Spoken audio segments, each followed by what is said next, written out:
And that all happened the beginning of February of 2020.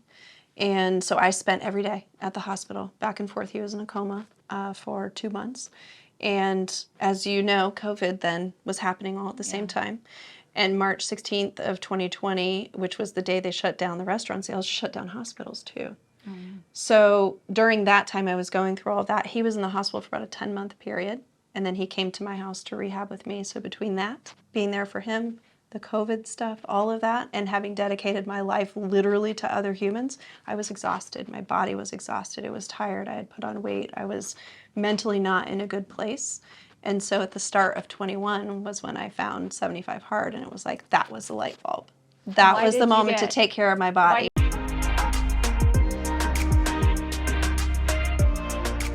It's nice to get out of your everyday normal, and then because you start to like fall into a rut of what you think, or me, I'm talking about myself here, of what I feel like is normal, comfortable, and then like I pull myself out, I see what other people are doing, and I'm like, oh, it's okay for me to like have these high expectations. Just because these people don't that I'm used to doesn't mean I need to like lower it. I just need to either say, come on up with me, or this isn't the right fit for me. Yes. You've been doing a lot of this stuff. Tell me a little bit about that. I started right after the last shoot we did together in 21, really expanding my energy, my spirit, my being, all of that. How'd you start doing that, by the way? I did a lot of that traveling. I did a lot of reading. I joined Arte Syndicate, which is a national entrepreneurship group, and met people who were doing things across the country that also felt like, I don't have a place at home. I don't have the growth people at home. Let me go find it elsewhere. So I joined that group, and then when you're surrounded by, 2,000 other people that are in similar mindset, right? It just elevates where you are and allows you to expand. So I started that in 21, and then I started doing all of the traveling. I really got into 75 Hard was a big change for me, which I had just done when we did the shoot as well for the first time. And that reading and the expansion that I did during that time really kind of was a catalyst for me to really do a lot of like self-development and understanding of where I was and what people were impacting in me, how I was being impacted by other people, how I would revert back based on the people that were in my life at the time, and just really evaluated kind of where I was, where I wanted to go, and how I was going to get there. Yeah. And then how have you seen those changes like come about in your life over the last couple of years? It's been wild. The group of people that I'm surrounded by now is different, and not in a good way or a bad way. It's just different. I tend to surround myself with people who are in a growth mindset, that are in a place in their life where they're either experiencing their own kind of awakening to life, or at a point where they understand that I don't want to just be the same person for my whole life. Why can't I want you to say continue that to that's develop. good? That's better. Because you feel like you're going to offend the people that you are with? Okay. No, I just think it's different. I had a conversation with someone on Friday. I was speaking at an event on Friday, and one of the participants came up and was in tears after I talked, and she said, I feel like I'm starting to understand, but I'm so late. I'm in my mid-50s, and I'm late to this game. And I told her, I said, you're not late. We all get it when we're meant to get it. But our journey in life is about learning and growing. And some people just don't ever understand that part of it. And that's not good or bad. It just means that wasn't meant for them during this time in their life, or at this point in their life, or maybe in this lifetime. It wasn't meant for them. It's not a place for me to judge good or bad, right? It's just about where each one of us is in our journey and where we find it and how we get there. Well, I'm okay with saying certain people are either... Obviously not to offend them, or if I thought that they were going to come across it, but to be like, no, this group of people is now better for me because they align with where I'm going, whereas that group of people were pulling like little crabs in a bucket me down, and I'm so much happier now that I found this direction. Right. And then there's a lot of like guilt associated with like, but they're good people, you know, like that's not that they're Yeah. bad people, Yeah. but just Yeah. maybe like you said, they aren't growth mindset, Yeah. or they don't have the They're growth on a different mindset. path. They're on a different They're on a path, or different maybe they path. haven't gotten to the path that you've arrived at already. Correct. Yeah. Yeah. But no, that's a good, Yeah. that's a good way to put it. No. It's funny though, because there's a fable. Is it good or is it bad? Right. There's an old Chinese fable that there's a little farmer who has a farm, and there's this guy who lives next door, and something happens with the farmer, and the guy comes over and says, "Oh, I'm so sorry that happened to you." And he said, "Well, is it good or is it bad?" Because no different than COVID, right? I lived through COVID as a restaurant owner. COVID was very bad at the time, I thought. COVID gave me a lot of opportunities I wouldn't have had it not happened. Yeah. So at the time, in the mindset that I was in, which was really a fixed mindset, it wasn't more of a growth-oriented mindset. It was to some degree, but I questioned and thought that it was bad, that COVID was bad, and how am I going to get through this? And I had a very negative mindset on that period of time. COVID has given me the life I have now, and it has also given me the growth mindset that I have now, whereas had it not happened, I would probably still be doing the same things I was doing Did COVID then. give it to you, or did it give you the opportunity to make different decisions in your life? So I would say the challenge that was COVID, right? The And why did challenge you of how step up to that challenge? I didn't have a choice. Did any of us have a choice? A lot of people went out of business. A lot of people did go out of business, and that was their choice. That was the choice they decided to make. At that point in my life, I'm not a person who decides to say no to anything, right? Did something influence you? 'Cause I think you made, like you did, you made a lot of, you could say like, I didn't have a choice, but I think you purposefully put yourself in situations around people that allowed you to feel like this was just the natural way to do it. Yeah. And it's funny because once we're there, it's hard to look back and be like, why would you make any other decision? But there are lots of people that make Yeah. a lot of other decisions that Yeah. were like, you made that choice. Yeah, I'll say that the pivot that I made and the reason I made it is because I felt like I was in service to the people who worked at the restaurant. Yeah. And most of them are still there. They're still working Which is amazing for for a me to this restaurant, day. right? Yeah. But I made that choice because I didn't want to see them in pain. I wanted to keep them from things happening in their life that was going to negatively impact them, because we all deal with that differently. Yeah. And I don't like to watch people go through pain, and I like to help people. So the choice in my mind was very clear. Yeah. What do I need to do to serve my people? And that was why I made a lot of the pivots during that time that I did. So was it COVID? COVID, I think, was a catalyst for me to be able to launch that expansion of myself. Because I think once I realized what my purpose was and in serving other people, my intentions at that point in time were very clear. And then it stretched beyond the restaurant. Then it stretched beyond COVID. Then it was like, how do I help other business owners get into that mindset of growth and expansion and solving their problems and having their business serve their life instead of their life serving their business? And that's really what's kind of launched me in the last, 2.5 years since then. What do I do now? Yeah. Well, I still own the restaurant. I still do that. I am not as engaged as I was back in 2020. I have an amazing team. Like I said, most of them are still there and were there during the COVID times. And so I help guide and coach them. I have small business owners, just a handful of them. I have a very small client roster that I help them kind of steward their business. How do they grow their revenue to be more profitable? How do they... Separate from the restaurant business. Separate You've got, from, yes. like an advisor. Yeah. So I have advisory. 4 more businesses that were created just after COVID. When I did 75 Hard, I was starting to launch all of them. And so it's an advisory, it's called Valkyrie Ventures. It's an advisory business. And I've got clients all over the country that have come to me through my faith, in all honesty. I know COVID taught me what I was meant to do. Now I'm serving more people, because when I help a business owner to really engage in their business to help their business serve their life, they then understand what they do for their own employees. Yeah. So it becomes a trickle down effect. So that's what I'm doing in service of people with that particular business. And then I have started speaking on some of the things that have happened to me since then and in recent months. So Nice.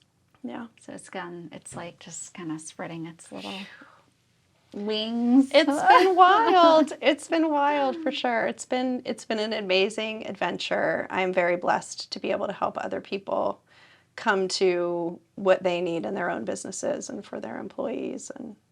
And the reason why I kind of really like dug into that piece Yeah. is because a lot of people will look at people like you, or they'll see the people, whoever it is that they're watching from afar, and they're Yeah. like, how did they get to that spot? Uh-huh. And then once you're there, sometimes it's hard to look back and be like, how did I get here? Like, Yeah. what were those pivotal moments or those decisions that I made? And they're usually little baby steps. It's not like a huge leap. Sometimes they are, but usually they're little baby steps. And if you can guide somebody on those baby steps, make the good decision, like you made the decision to do 75 hard, right? Like it kind of like started that like motivation. And, like for me, it's like making the decision to make my first hire. That was a big pivotal moment for me as a business owner, because now it wasn't just about me. It was about like, crap, I got to make sure that I can pay them and train them. And then it just kind of started like, well, now I don't need to be doing all the things. Like, Right. Yeah. my job is client acquisition instead of like just photographing people. Yeah. I mean, as the business owner, your job, like you said, it's so much greater than the technician part of the business, which is most business owners start out as a technician. Whatever their business is, they loved doing or they were skilled at doing it. And so they start in that manner. And then to your point, when you start staffing and you start adding people and you start realizing, oh, wait a minute, now my job is to make sure that this business can run profitably to serve the people that are inside of it. Correct. More than just yourself. And I feel like a lot of business owners don't ever get there. Yeah, that's true. They always stay in that true. technician stage because they don't think it's possible. They don't think it's something that a lot of people in their industry do. Example, I'm talking about photographers. Yeah. They're like, I'm always going to be the photographer. This is comfy. This is what I see all the other photographers doing. Like they don't have that vision. Yeah.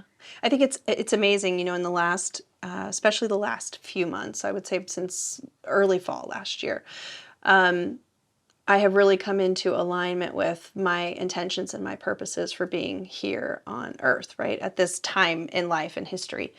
And a lot of that is helping people. A lot of that is helping people to figure out that there is so much more than just your comfort zone, right? Where are you comfortable? You use the example of the photographers being comfortable taking pictures. Well, what are you meant to do? What are you here for? What are your purposes and your intentions in life? So many people haven't gotten to the point where they start looking at what they really believe in and who they really are inside. They're doing a lot for other people. They're taking other people's cues on things instead of really understanding what they need to do for themselves. And so in the last 6 months or so, that's a lot of what I speak on is what do you find for yourself? What are your purposes? What are your intentions? What do you love? What do you want to do? Who do you love? Right? What energizes you to get out of bed every morning? Because your business is one thing, but your life is really another. How did you get to this point for yourself? It was a very painful process, I think, to be honest with you.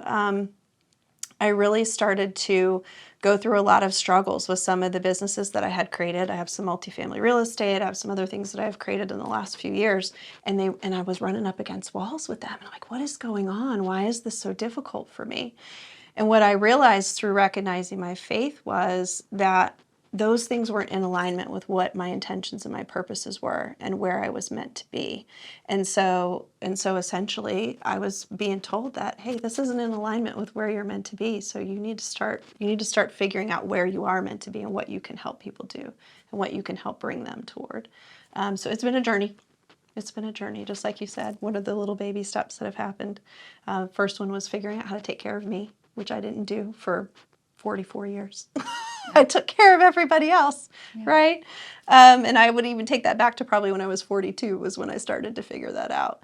So once I started to take care of me and what I wanted and what I saw and what I felt and what my purposes and intentions were, now I'm like, gosh, I need to... What was that? What switch did you have to flip to get there? In all honesty, that whole 2020 period, right before COVID, my dad ended up with, oh my gosh, pancreatitis, really bad. The hospital in Williamsburg had given up on him, and they had said they were just going to make him comfortable to let him pass. And he was not a man who was ready to pass. And so we had a medevac to shock trauma in Baltimore. And that all happened the beginning of February of 2020. And so I spent every day at the hospital, back and forth. He was in a coma for 2 months. And as you know, COVID then was happening all at the same time. And March 16th of 2020, which was the day they shut down the restaurants, they also shut down hospitals too. So during that time I was going through all of that. He was in the hospital for about a 10-month period. And then he came to my house to rehab with me. So between that, being there for him, the COVID stuff, all of that, and having dedicated my life literally to other humans, I was exhausted. My body was exhausted. It was tired. I had put on weight. I was mentally not in a good place. And so at the start of 21 was when I found 75 Hard, and it was like, that was the light bulb. That was the moment to take care of my body. Why did you get so attracted to that specific program? I needed something with structure that I hadn't challenged myself with before. And that particular program has so much structure around, not only, you know about it, right? We've talked about it, you know. That program has so much structure around feeding your brain, right? There's a reading component. You read every day, and it's self-help books. You can't read anything other than that, you know. So the mental component and the structure behind that is so important, and it was feeding my brain. And then my body needed attention. You know, I wasn't eating the right things. I wasn't fueling it the right way. And so there's a component of that there. Wasn't drinking enough water, which is an amazing change in your life. Like, drink more water. Everybody should drink more water. Small thing, yeah. Yeah, it is. It's so small. But it makes such a big difference. Yeah. But I'm a person that's never shied away from a challenge. So when I saw it, I'm like, okay, this is going to be super hard, but I'm up for a challenge. My body needs it. My mind needs it. Let's do it now. And the amount of empowerment that I gave myself by showing myself that I could complete it, feed my mind, feed my body, totally changed my life.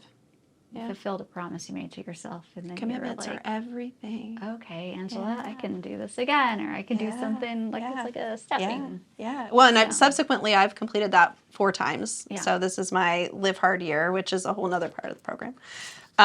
But bottom line is to your point, once you make a commitment to yourself, even just to get out of bed every morning, put your best into it. If you're going to make that commitment to yourself, do it to the best of your ability. That's what we're here for, to do our best every single day. That's amazing. Yeah, it's been quite the journey since I was here last. What advice would you give specifically to female business owners who are the Angela 2 to 3 years ago? The biggest piece of advice is put you first. And how do you do that? How do you put you first? You just do it. But there's you get up in the morning, you've got your kids to get ready. You know what I mean? Like, if you could bring yourself. So it's different for everyone, right? We all have to find a different space and time that works for us. For me, during that time, it was like I got up earlier in the morning to give myself a window of about an hour I journal, I was reading my books, I would sit with my cup of coffee in a quiet space. That's what it was for me. You have to be able to feel your own energy levels depleting. And when you're in that place where you feel completely depleted, that's the moment where you're like, oh no, I need to figure out how to refuel myself. And it's different for everybody. Some people need to withdraw and be by themselves. Some people need to be in a crowd or with their friends to re-energize themselves. I know. That's not how I choose. That's certainly not how I choose. But some people literally are like, the more they're around people, the more they're filling their own cup. Yeah, that's completely not me. But understanding who you are and what you are. One of the things that I did in 2020, which was very pivotal to all of this transformation within myself, is I actually had my human design read. So I worked with Marsha Hoffhines. She is a human design reader here, local. And she showed me what human design was, which is literally our birthplace, our birth time, and our birth date. And that's it. It's not a questionnaire. It's not a Myers-Briggs. It's not anything that you have to use your brain to answer, which may be inaccurate. It's literally those spatial points in time. And those are the gifts that we were given when we arrived here. on earth. So that being said, I used that to understand who I was, how I re-energized myself, what I needed to do to put myself first so that then I could fill the cup of other people beyond that. So my advice to women who own small businesses, figure that out for yourself. How do you fill your cup first? What does re-energize you so that then you can help other people?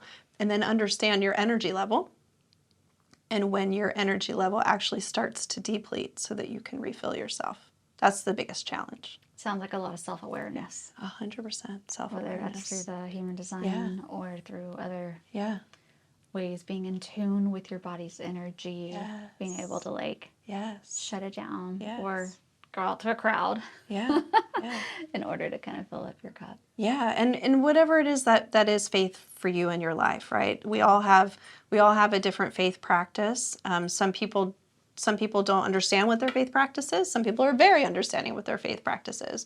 But it's about understanding what you need from that perspective also. I believe that there is a higher being. You know, I have a lot of faith in the fact that what is given to us is given to us for a reason. The gifts that we have, we are unique to ourselves on this planet, and we are meant to bring those gifts to help other people.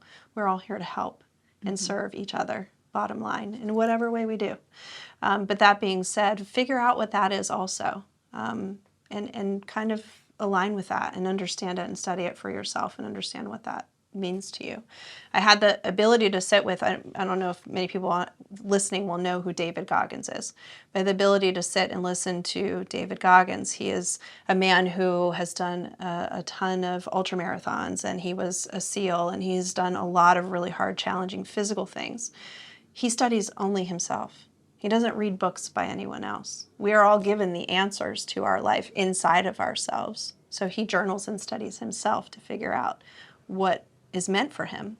And I believe that. I believe that we all have the answers. We may not know them. We may have to figure them out. We may wonder why things are happening to us, but internally we know. If we sit and study ourselves, we will know what we are meant to do with what we have been given.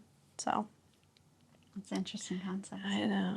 I know. So it's a lot for today. I didn't expect to talk about all of this today, but that's okay. Tell me, like, where do you see yourself in the next 5, 10, 20 years? Do you do that? Do you kind of like future cast, or are you somebody who's like, no, I'm going to like kind of see how things happen the next 30, 90 days? You know, it's wild. I think I alluded earlier to I gave a talk on Friday, and I had the whole talk planned out before I got there on Friday. And I had an energetic experience to one of the speakers while they were speaking that brought me back into my faith. And that wasn't something I was going to talk about during my talk. And I was going later in the day. And I was quickly reminded by another happening that happened, no, Angela, you need to talk about this for the first. So I changed the whole thing for the first 5 minutes, right? So I've now learned that just don't, try to plan, do a plan, but recognize when you get messages that you might need to alter your plan. So for the next 5 to 10 years, I have a general plan in mind, but I'm also open to whatever life is going to bring me. If you would have asked me 5 years ago what I was going to be doing today, I would have not said any of the things. Yeah. So I have a very general, broad view of what I want 5 years from now to look like. And most of it is travel. Most of it is enjoying life. Most of it is understanding how to fill myself to be able to serve other people. And I have a general idea of what type of service to other people I'll be doing, but that's about it. How are the kids in terms of seeing you kind of blossom and flourishing and be changing? I mean, I remember growing up, my little brother, when my mom cut her hair. Mm-hmm. She cut her hair and she got a perm. He was like, "You're not my mom anymore." Change. People, kids sometimes just don't like that change. But how have your kids been? You know, my kids are very funny. So I have 2 girls, and one's almost graduating from high school. The other one is in middle school. My goal for them when I was raising them when they were young was just to create strong, independent women, right? And they are both of those things, much to my dismay some days. Because I have lots of opinions about what I'm doing with my life right now. They have embraced it. I remind them every day as their mom that I feel that a lot of my job is to show them what it's like to follow your dreams and not lose and not lose focus on that. So they're seeing that. And there are days where they're like, Mom, you're traveling, we miss you. And I talked to them and said, yes, I am. It's a sacrifice that we are all making right now. But I want you to remember that when you're growing, your job is to follow your dreams. That's what we're all here to do. Yeah. So don't lose sight of that. And I want to be an example of somebody who's doing that to show you that way also. So they've embraced it. They travel with me sometimes. So that's been great. And I think they're used to me changing because I think they've watched me change so much their entire life that it's just kind of like a natural. If I'm not changing, they're like, what's wrong with Mom? Yeah, 4.0. Yeah, exactly. What's wrong with Mom? Yeah, no, that's great. Yeah. In terms of like people in your life, do you feel like you have people in your life that are like, you've changed too much? Oh, yeah. How do you react? How do you My own process? mother is one of those people. Yeah. I will say it's taken me for most of my life, pleasing my mom was something I always wanted to do. And I listened a lot to all of her advice, and I followed the majority of it. The first thing I did not do was open the restaurant. That is, leave my nice corporate job and get into the restaurant business was something she frowned upon quite significantly.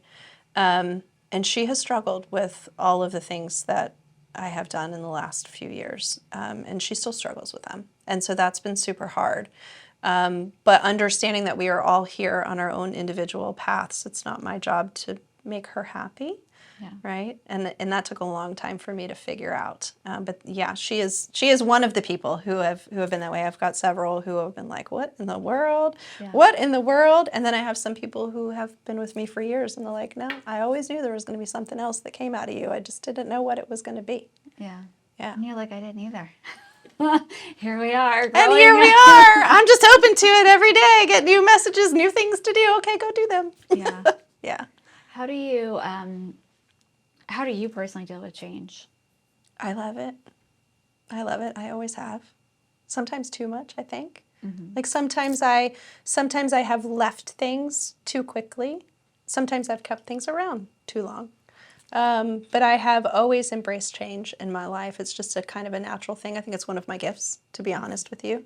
The ability to pivot and change is definitely something that I've been gifted with. I know a lot of people struggle with it, and I don't really struggle with it at all. I don't either, and it actually annoys me people that are like, you change things too much. I'm like, I'm not going to sit on a sinking ship. No. Well, and the thing is that once you realize that you are meant for visionary role, there are people who are not meant for that. That's not a part of who they were designed to be, right? Back to the human design reference, like that's not a part of who they were designed to be. We are all unique, and we all bring different gifts, and some of us have been aligned with a more visionary type of role that can see forward to make space for the people who are not necessarily as visionary in their thinking. We all have a space and time. Without those people, we would have trouble getting things done, right? Because we want to move on to these visionary things that create change for people and create new spaces for people to be. And if we didn't have people who were doing the actual things that are in alignment with that, we would get nothing accomplished. I'm an implementer too, though. Me too. Okay, yeah. It's like, Me I too. like the vision, but I'm like, let's get down dirty. But let's get it done. But there's more implementers in this world than there are visionaries. So what do you think that means your role is for yourself? Yeah. I guess. Yeah. So you have to embrace that. And that's something I struggled with. Like I literally operated in that restaurant, 7 days a week for years because I can do both. And it was kind of selfish of me to do that because there's so much more that I can build and create for other people that once I got outside of those four walls, I was able to do. So I'll challenge you that if you are both, there are way less visionaries than there are integrators, okay? So I would challenge you to create that space for all the people that would come with you on the operations side of things. Oh, girl, I'm trying. Yeah, you can do it. You can do it. I swear, you can do it. 100%. Yeah. Well, I love that because then, I get to step up and do a different scope of work. And you'll integrate the stuff as you go up. There'll be things for you to integrate. You can still do those integrations. Gotta get those training manuals together. No, someone else needs to do that, Aaliyah. Well, in terms of like how you want things done. I would never Oh, hire I a team know. and Oh, be I like, know. have at it. I'd be like, Yeah. no, this is the process. This is the way we do things Yeah. here. And then Yeah. it's like, Yeah. trust that the process that you put together can be Yeah. replicated and duplicated. Yeah. That's why they have franchises, right? Somebody else has like created the Yeah. system, and then it's like, here we go. That's what I'm in the process of Yeah. Yeah. of moving towards. What are 3 tips if you were sitting in front of a potential client that you would love to work with? What are 3 tips or 3 pieces you like to kind of go over with the Yeah. ideal client? Yeah. The most important critical piece is to build the right culture for your business that empowers people, that allows them to feel seen and heard, that gives them the safe place to come to work every day where they feel like it's something they enjoy doing and that they want to be there to do. Because that trickles down to your sales, it trickles down to your customer base, it trickles down to every single facet of your business. When your business is loved by the people inside of it, it is a successful business. And the money comes along with that. So that's the biggest thing. A lot of the clients that I work with, they bring me in on the financial side because I'm really good at cash flow and I'm good at showing them how to grow their revenue and then be profitable with the growth. But oftentimes that's the most important piece I start with because there are a lot of companies out there where their culture is broken or it's not identifiable. The business itself doesn't have a culture. It's kind of running amok a little bit in what the things are. So that's the number one tip I would say. Focus on your culture, understand what your business's culture is, and feed a culture that creates love for your business with your employees. The second tip beyond culture then becomes feeding yourself. You're a part of that culture. So you have to understand as the business owner that it is your job to be living your best life. And if you are consistently 100% giving only to your business and not feeding your personal life, you can't feed the business well. And that is just as critical as that culture piece because you are the driver of the culture. So if you're not emulating that in your own life, you can't expect your employees to do the same. And then the third tip is really just to kind of focus on what your customer engagement looks like. What do people say about you? Are they aligning with what your actual culture is and what you want it to be? If you put a survey out to them, are they coming back with the same things you hope you hear? If not, that's something you need to also focus on because the most important piece of a business is word of mouth. It's word of mouth. At the end of the day, we're all on social media, we're on our phones, we're on our electronics, we have these relationships with our electronics, but we are all people who are meant to be here to help each other through this lifetime, and we want to have that human connection at the end of the day. And so that is critical to understand what your human connection is to your customer base, your employees, everyone that surrounds your business. So those would be the 3 tips that I would give. None of them were around money. But money at the end of the day is a result of those 3 things. Yeah. Yeah. The value and value gets created in, Yeah. you just said, so many different ways. Yeah, absolutely. When you're focused just on the money, you Yeah. lose sight of like the Yeah. important stuff. Yeah, and in all honesty, money is something that will follow all of the positivity, right? So if you create love, we're all here to create love. There's a book that I read that I absolutely love. It's called The Divine Law of Compensation. And it is all about the love that you provide to the world will come back to you as gifts to you. So if you're providing love to your business, if your employees are providing love to your business, if you're providing love to your customers, if everyone is loving each other, the compensation side of it will follow. Yeah. It's so true. That. Yeah. Yeah, it's so true. So just to kind of wrap this up, is there anything else in terms of like maybe a tip or some advice that you've heard from your amazing circle of people that you surround yourself with or something that you've just like lived and experienced yourself that you would love to share with our listeners? Oh geez, I have so many things to say. One particular thing. I don't know that I have one particular thing. I think. Is there a motto that you live by? Yeah, love. Just love. Love. What is the necklace? Even in the this necklace is a coin from 79 A.D. From the Qing Dynasty, and it was created by a jeweler in Great Falls. Nice. And it just is a constant reminder to me that even then there was compensation for the love that you provided. So I feel like it would tie into your whole mission statement. it does tie into my whole mission statement. It certainly does. It absolutely does. So yeah, that's what my necklace is. Thank you so much for being on the show and sharing so much with us. Thank you for having me. I appreciate it. Of course.